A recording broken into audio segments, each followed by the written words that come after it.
오늘 우리에게 주시는 하나님의 말씀 마태복음 22장 15절부터 33절까지 말씀입니다.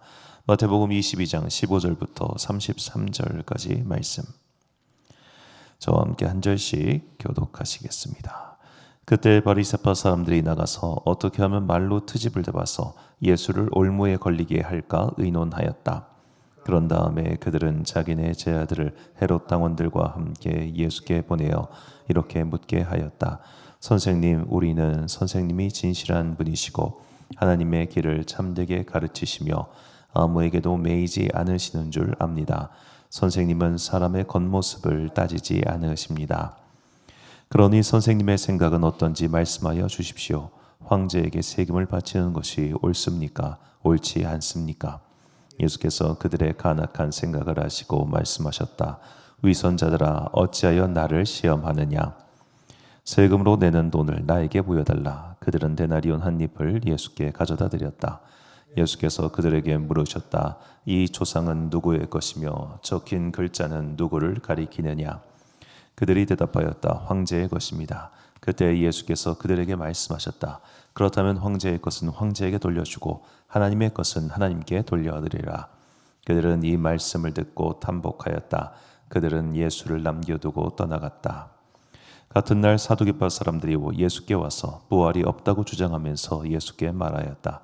선생님, 모세가 말하기를 어떤 사람이 자식이 없이 죽으면 그 동생이 형수에게 장가를 가서 그 후사를 세워 주어야 한다 하였습니다. 그런데 우리 이웃에 7 형제가 있었습니다. 마제가 장가를 들었다가 자식이 없이 죽음으로 아내를 그의 동생에게 남겨 놓았습니다. 둘째도 셋째도 그렇게 해서 7이 다 그렇게 하기에 이르렀습니다. 맨 나중에는 그 여자도 죽었습니다. 그러니 부활 때 그 여자는 누구의 아내가 되겠습니까? 7이 모두 그 여자를 아내로 맞아들였으니 말입니다. 예수께서 그들에게 대답하셨다. 너희는 성경도 모르고 하나님의 능력도 모르기 때문에 잘못 생각하고 있다. 부활 때에는 사람들은 장가도 가지 않고 시집도 가지 않고 하늘에 있는 전사들과 같다. 죽은 사람들의 부활을 두고 말하면서 너희는 아직도 하나님께서 너희에게 하신 말씀을 읽어보지 못하였느냐? 하나님께서는 나는 아브라함의 하나님이요 이삭의 하나님이요 야곱의 하나님이다 하고 말씀하셨다. 하나님은 죽은 사람의 하나님이 아니라 살아있는 사람의 하나님이시다. 함께 있습니다. 우리는 이 말씀을 듣고 예수의 가르침에 놀랐다. 아멘. 믿음의 길을 잃어버린 이유라는 제목으로 하나님의 말씀 선포하겠습니다. 자, 오늘 본문 마태복음 22장 이 후반부의 내용들은 바리새파 사람들과 사두개인들이 와서 예수님께 연이어서 질문하는 장면입니다. 자, 지금 이 내용이 벌어지고 있는 주간이 고난 주간입니다. 예수님께서 이제 예루살렘에 들어가셨고 십자가에 달려 죽으시기 전 예루살렘 성전에서 이제 가르치실 때 막 바리새파 누구 사두개인 누가 와가지고 계속해서 무차별적으로 예수님께 질문을 던지는 장면이죠. 자, 만약 이 바리새파 사람들과 사두개인들이 평소에 성경에 대해 모르는 게 있어서 혹은 하나님께서 하신 일에 대해서 궁금한 게 있어서 그런 것을 여쭤봤다면 예수님께서는 마치 돈 많은 그 부자 청년이 내가 옛날부터 이런 걸 다 했는데 내가 어떻게 영생을 얻겠습니까? 그 말 했을 때 예수님께서 그를 예뻐하세요. 자, 그런 식의 표현이 나왔을 겁니다. 그런데 이 사람들은 지금 전혀 다른 의도, 그러니까 예수님을 올무에 걸려 넘어뜨리려고 하는 식으로 악의적인 질문을 쏟아내고 있죠. 그래서 이제 다음에 볼 마태복음 23장에서는 화 있을진저 외식하는 서기관과 바리새인들이여 라는 계속해서 담화가 나오는 겁니다. 자, 이들이 이제 바리새인 일단 차치하고 오늘 이제 부활이 없다는 사두개인들이 와가지고 계속해서 예수님을 이제 걸고 넘어지죠. 사실 말도 안 되는 이야기. 형사 취수제를 빗대서 얘기를 하고 있는 건데, 자, 7 형제가 있고 마지가 결혼했는데 계속해서 그 형수를 동생들이 이제 부인으로 맞이해서 그 형의 대를 잇게 하는 그런 걸 말하는 건데, 이게 유목민족 전통입니다. 우리나라 고구려도 이게 있었다고 합니다. 그런데 이런 유목민족 전통은 유목민족일 때나 통용되는 겁니다. 유목민족. 유목민족은 이제 그 재산이 외부로 반출되는 걸 막기 위해서 형사취수를 했던 거란 말이죠. 그런데 이제 이미 이스라엘 민족, 정확히 이제 지금은 유대 민족이죠. 그다음 예수님 당시에는 이제 12지파도 사라졌으니까 유대 민족은 이미 1000년 이상을 농경 민족으로 살았습니다.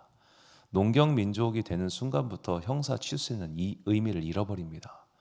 자, 의미도 없는 걸 갖다가 빗대 가지고 어거지의 수를 쓰면서 예수님을 넘어뜨리려고 하는 것이죠. 자, 그때 예수님께서는 그들에게 이렇게 대답하십니다. 본문 29절 말씀 보니까 예수께서 대답하여 이르시되 너희가 성경도 하나님의 능력도 알지 못하는 고로 오해하였도다. 자, 이 오해하다라고 번역한 헬라어는 이제 플라나오라는 단어인데 이 단어는 미혹하다.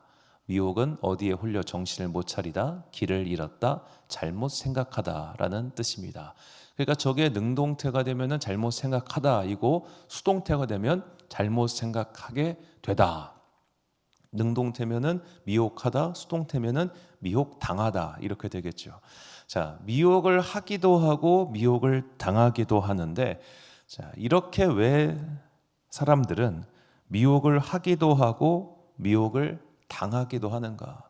오늘 이 단어를 중심으로 한번 우리가 믿음에 있어서 길을 잃어버리는 이유를 크게 세 가지로 성경의 용례를 따라서 확인해 보도록 하겠습니다. 자, 먼저 첫 번째 이유로 스스로 길을 잃어버릴 때입니다. 좀 어려운 한자어로 자승자박이라고 할 수 있겠는데요. 스스로 그냥 자기를 묶어버린 거죠. 오늘 본문이 대표적인 사례라고 할 수 있습니다. 말씀드렸듯이 사두개인들이 부활에 대해서 물어본 것은 그야말로 억지로 트집잡기입니다. 그들은 바리새인들과 대립하는 입장이었습니다. 사두개인들은 모세 오경만이 성경이다라고 생각했고 바리새인들은 모든 구약 전통이 우리가 믿어야 될 성경이다라고 말을 했습니다. 그래서 이 둘 사이에서 이제 찌그작찌그작 하는 내용들이 성경 곳곳에 등장하는데 대표적인 것 중 하나가 오늘 본문이고 또 사도행전 보면은 이제 바울이 예루살렘에서 붙잡혔을 때 그런 부활 논쟁을 일부러 일으켜 가지고 그 소요를 일으켜서 그걸 잠시 빠져나오는 장면이 있죠. 자, 이 우리 지금 현재 마태복음에는 별로 나와 있지 않은데 누가복음에 재미있는 단서가 있습니다. 누가복음 20장 27절과 29절 말씀 보면 부활이 없다고 주장하는 사두개인 중 어떤 이들이 와서 그런데 오늘 본문에 없는 39절 서기관 중 어떤 이들이 말하되 선생님 잘 말씀하셨나이다 하니, 자, 서기관은 바리새인입니다. 서기관은 그러니까 바리새인은 일종의 회원제라고 생각하시면 되고 서기관은 직업입니다. 그러니까 바리새인들이 선택할 수 있는 혹은 할 수 있는 가장 좋은 직업 중 하나가 서기관이었습니다. 그러니까 서기관과 바리새인이 세트로 등장한 이유가 있어요. 사실상 바리새인이에요. 자, 이 바리새인들 입장에서는 부활이 있는데 사두개인은 없다고 하잖아요. 그리고 자기들이 생각할 때 이 사두개인들이 나름 논리를 개발해 가지고 이런 것 때문에 부활은 없는 거 아닙니까? 라고 말할 때 예수님께서 그걸 딱 잘라서 니네 이 성경을 지금 오해하고 있어 라고 말하자 서기관들이 박수 치면서 이야, 예수님 최고 이러는 겁니다. 이 얼마나 웃긴 이야기입니까? 얼마나 웃긴 이야기. 그러니까 예수님을 나의 믿음의 대상 혹은 정말로 내가 길을 잃어버렸을 때 나의 길을 알려줄 수 있는 어떤 스승, 하다못해 어떤 스승으로 모시는 것도 아니고 그냥 그를 넘어뜨리면서 동시에 그 뒤에 있는 어떤 사람조차 넘어뜨리려고 각자 이용하고 있는 거예요. 서기관이 지금 예수님을 믿는 게 아닙니다. 서기관은 그저 자기 반대편에 있는 사두개인들의 그 공격을 예수님께서 논박해 주시니까 너무 좋아. 그리고 사두개인들은 예수님 뒤에 있는 사실상 이제 예수님의 주장과 이 바리새인들의 부활에 대해서는 주장이 똑같으니까 예수님을 공격함으로써 바리새인까지 공격하려고 하는 투쿠션을 노리고 있는 건데, 자, 이런 식의 공격에 대해서 예수님께서 너희가 이런 것 때문에 스스로 무너지고 있다라고 지금 말씀하고 계시는 겁니다. 자, 우리가 미움을 가지고 믿음 생활하면 이렇게 무너집니다. 저는 예전에 어떤 성도님께서 이제 그래서 어느 장로님이신데 이분이 목사님을 너무 자기 교회 목사님을 너무 미워하셨어요. 그래가지고 주일날마다 목사 설교를 들으면서 그 목사의 설교에서 틀린 점을 찾아내려고 노력하셨어요. 틀린 점을. 자, 그러면 설교 시간뿐만 아니라 그 예배 시간 전체가 도대체 그 본인에게는 무슨 유익이 있습니까? 이게 자승자박하는 믿음 생활하는 사람들의 특징입니다. 그냥 믿음 생활도 아니고 교회 생활이죠. 자기의 분노와 열등감과 여러 가지 이유 때문에 스스로를 올가매는 그런 사람들. 특히 이제 저 같은 설교자들도 설교할 때 실수들이 있습니다. 그 실수가 뭐냐면 되게 자질자질한 실수들이에요. 가장 목사들이 많이 하는 실수가 사울과 바울 이름 헷갈리는 거야. 이게 말을 하다 보면은 여러분 이게 원고를 완전히 그냥 이렇게 보고 읽지 않는 한 말을 하다가 이게 툭툭 이제 이름이 바뀔 때가 좀 있습니다. 바울을 베드로라고 하고 이런 거 되게 많이 하거든요. 그러면 그런 걸 또 기가 막히게 듣고 하는 분들이 있어요. 자, 저는 왜 그런 분들의 귀에 잘 들릴까 생각을 해봤습니다. 마음이 근리가 있어서 그렇습니다. 다른 사람의 틀린 점을 잘 잡아내는 이상한 능력을 가진 분들이 계세요. 그럼 그런 분들이 본인 건 잘 잡아내냐? 아니요. 나는 실수하지 않아. 너만 실수해. 그런 게 믿음의 자승자박입니다. 그런 분들은 안타깝지만 믿음 생활에 어떠한 유익이 없어요. 자, 오늘 내가 나의 눈이 다른 사람의 실수를 잘 잡아낸다. 유독 그런 실수가 내 귀에 잘 들어온다. 본인부터 회개하셔야 됩니다. 내 마음이 이미 그런 거름망이 생긴 겁니다. 그거 정말 조심해야 돼요.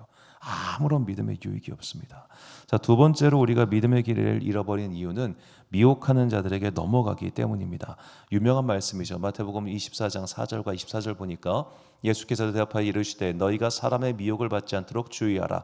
거짓 그리스도들과 거짓 선지자들이 일어나 큰 표적과 기사를 보여 할 수만 있으면 택하신 자들도 미혹하리라. 자, 거짓 선지자들이 큰 표적과 기사를 보여서 미혹한다고 말합니다. 그럼 무엇 때문에 그들은 어떻게 미혹할 수 있는 걸까요? 바로 미혹 당하는 자들의 욕망, 그 욕망을 건드립니다. 그러니까 거짓 선지자들과 거짓 교사들 그리고 거짓 그리스도인들은 어떤 자들이냐? 내가 듣고 싶은 말을 들려줍니다. 내가 하고 싶은 말을 긍정해 줍니다. 나를 긍정해주고 나를 인정해주고 내가 원하는 걸 들려주고 더 나아가 내 욕심의 끝을 미리 보여주는 겁니다. 그것이 거짓 선지자, 거짓 그리스도들의 특징입니다. 야고보서가 이미 말을 합니다. 야고보서 1장 14절부터 16절까지 말씀 보니까 오직 각 사람이 시험을 받는 것은 자기 욕심에 끌려 미혹됨이니 욕심이 잉태한즉 죄를 낳고 죄가 장성한즉 사망을 낳느니라. 내 사랑하는 형제들아 속지 말라. 자, 대표적으로 이제 지방에서 서울로 상경해서 대학을 다니는 친구들 외롭죠. 누가 누군지도 모르고 낯설고 그런 아이들에게 이제 이단과 사이비가 먼저 접근합니다. 그들의 외로움을 충족시켜 주겠다. 너 우리 일로 와. 그럼 더 이상 외롭지 않아. 일로 와. 그러면 네가 원하는 거 줄 수 있어. 그러니까 그 마음속에 따뜻한 사람의 관심, 공동체를 원하는 자들에게 그런 걸 제공해 주는 거예요. 그러니까 그들이 쑥쑥쑥 들어오는 겁니다. 여기 오니까 사람도 많고 따뜻하고 챙겨주고 아껴주네. 여긴 좋은 곳이구나 라고 생각한다는 거죠. 자, 이렇게 앞으로도 계속해서 그들은 모양은 다르지만 거짓 교사, 거짓 선지자들은 그런 식으로 우리에게 사기를 칠 겁니다. 우리가 사기꾼에게 넘어가는 것은 그것이 현실의 사기꾼이든 믿음의 사기꾼이든 간에 내가 어떤 무언가를 원하기 때문입니다. 그 원하는 것을 그들은 기가 막히게 캐치하고 그걸로 우리를 끌어들여서 미혹시키죠. 얘기가 조금 길어질 수 있어서 이제 빼려고 했는데 잠깐만 말을 하면은 이게 통일교 교주인 문선명 씨가 이런 식으로 교세를 불렸습니다. 문선명 씨의 재밌는 이력 중 하나가 이 양반이 평양에서 감옥에 갇혔어요. 이제 평양에다 교회 세우겠다고 가가지고 거기서 감옥에 갇혀가지고 한국 전쟁 때 유엔군이 와가지고 이제 그 평양을 탈환했을 때 그때 이제 출소합니다. 추록이라고 해야 될까요? 자, 자기가 북한에서 이렇게 탄압을 받았다. 나는 철저한 반공주의자다. 공산주의라면 지긋지긋하다. 이거를 자기 이력으로 삼아가지고 미국과 일본에서 어마어마한 투자금을 모읍니다. 나는 반공주의자. 나 평양 감옥 갇혀봤다고. 니들 중에 평양 감옥 갇혀본 사람 있어? 이런 식으로 말이죠. 자, 사기꾼들은 이런 식으로 행동을 해요. 그들이 원하는 걸 해줘요. 그들이 원하는 말을 들려줍니다. 자, 우리가 그래서 저 사람이 나에게 사기를 치냐 안 치냐가 중요한 게 아니라 내 지금 마음에 어떠한 욕망이 있는가 이걸 항상 돌아봐야 됩니다. 자, 마지막 세 번째로 우리가 믿음의 길을 잃어버리는 이유는 자신의 악을 정당화시킬 때입니다. 고린도전서 6장 9절과 10절 말씀인데요. 자, 6장 9절과 10절 말씀. 불의한 자가 하나님의 나라를 유업으로 받지 못할 줄을 알지 못하느냐? 미혹을 받지 말라. 자, 미혹을 받지 말라라고 해놓고 이제 한 줄 띄어서 저걸 읽어야 됩니다. 음행, 우상숭배, 간음, 탐색, 도적, 욕, 술 취하는 것, 모욕하는 것, 속여 빼앗는 것, 이런 자들은 하나님의 나라를 유업으로 받지 못한다. 즉, 이 미혹이 어떤 종류야? 저 종류예요. 저런 것들.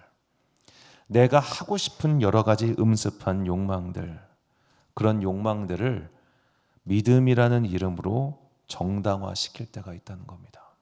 여기까지 괜찮아. 아유, 이 정도는 괜찮아. 이건 해도 돼. 아, 성경도 이거는 금하지 않는 걸. 아, 성경에 어디 주식 투자하지 말란 말이 있어. 제가 주식 투자 반대하는 게 절대 아닙니다. 예를 드는 겁니다. 성경에 이런 거 없잖아. 그냥 이거 해도 돼. 이런 식으로 말이죠. 분명히 자기 마음속에 이거 좀 뭔가 거슬리는데가 있는데도 불구하고 교묘하게 이건 성경에도 말 안 해. 성경도 이렇게 가르치지 않아. 아유, 하나님도 이건 넘어가 주셔. 라고 하면서 그거를 덮어버리는 겁니다. 자기 욕망이 아닌 것처럼 그럴듯하게 꾸며내지요. 그런 자들에게 사도 바울은 말합니다. 갈라디아서 6장 7절 말씀에 스스로 속이지 말라. 하나님은 업신여김을 받지 아니하시나니 사람이 무엇으로 심든지 그대로 거두리라. 아멘. 자, 이렇게 자신을 속이는 사람들 혹은 자신의 욕망 때문에 넘어지는 것들, 이것이 믿음 생활에서 길을 잃어버리는 이유입니다. 꼭 한번 주변에, 그리고 혹시 나에게 난 믿음 생활하다 시험 들었어 라는 마음이 생겼다면, 혹은 그런 사람이 있다면 잘 한번 돌이켜 보십시오. 그게 정말 시험 든 겁니까? 아니면 내가 내 성질에 넘어진 겁니까? 우리가 믿음 생활에 있어서 사실 거짓 교사, 거짓 그리스도는 항상 있어요. 항상 있어요. 어느 시대나 어떤 모습이나 항상 있습니다. 그런데 그들은 우리의 욕망을 건드려 가지고 그걸로 넘어뜨려요. 그러면 사기꾼이 물론 나쁘죠. 사기꾼이 나쁜 건 일단 당연한 거고. 근데 왜 사기 당합니까? 내가 거기에 걸려 넘어진 겁니까?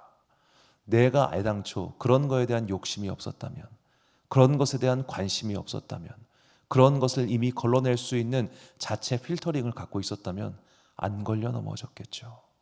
우리가 믿음 생활에 있어서 시험에 빠졌다, 혹은 미혹당했다, 미혹되었다, 내가 길을 잃었다, 방황하고 있다, 넘어졌다 라는 생각이 든다면 먼저 하나님 앞에서 나의 영혼의 상태를 점검하셔야 됩니다.